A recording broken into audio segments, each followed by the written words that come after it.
gusto niyong maisira, pero hindi yung butang sahod na aking natatanggap. Para sa aking pamilya ay hindi sumasapat, kaya naging baon sa utang kahit lagi may trabaho. Lagi naman pagod pero bakit walang nagbago? Hanggang sa isang araw meron nag-alok sa akin para mag-ibang bayan. Paano ko sasabihin sa aking munting may bahay? Alam ko hindi siya papayag, ngunit kailangan namin. Pinilit ko siyang pumayag na mayagan niya ako na magtungo sa ako. Baka sakaling ang pagod ko'y ngayon mo na sahod. Inayos ko ang lahat ng mga kakailanganin nang agad kong inabot sa ahensyang nag-alok sa akin. Sabi-sabi nila na maganda na daw ako dahil sa makalawa ng agad ang alis ko. Yun yung love song na sinasabi ko sa inyo, pare. Di lang basta magmamahal, pare, magmamahal ng isang tatay. Para sa isang anak na naiiwan sa Pinas, at sa isang tatay na nagpakasakali mabago yung takbo ng buhay dito.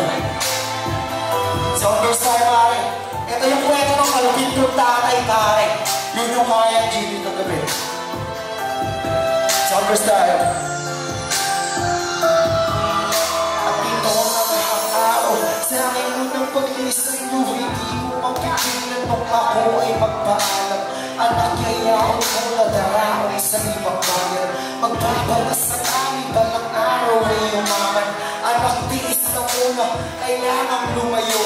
Kailangan tanggapin na iiwanan ko kayo. Mangingibang bansa ako para din sa inyo upang aking magbigay ang lahat ng kailangan nyo at ang matustusan ko din ng pangapag-aaral nyo.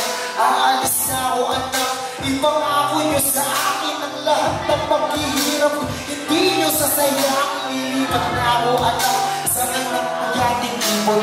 Papunta kung saan katulad ko yung mga naroon. Uli na to, anak, pag-iusap ko sa'yo. Tilawag mo si Bunso, alagaan nyo si nanay. Ipangako mo ni Kuya, wag na huwag na nag-away. Yun yung malupit na mensahe ng airman ko.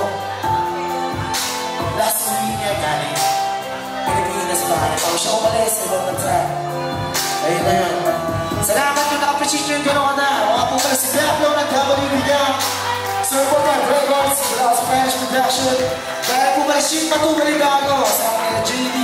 Masyong yun ang minsan. Maraming salamat. Maraming salamat. Pataan.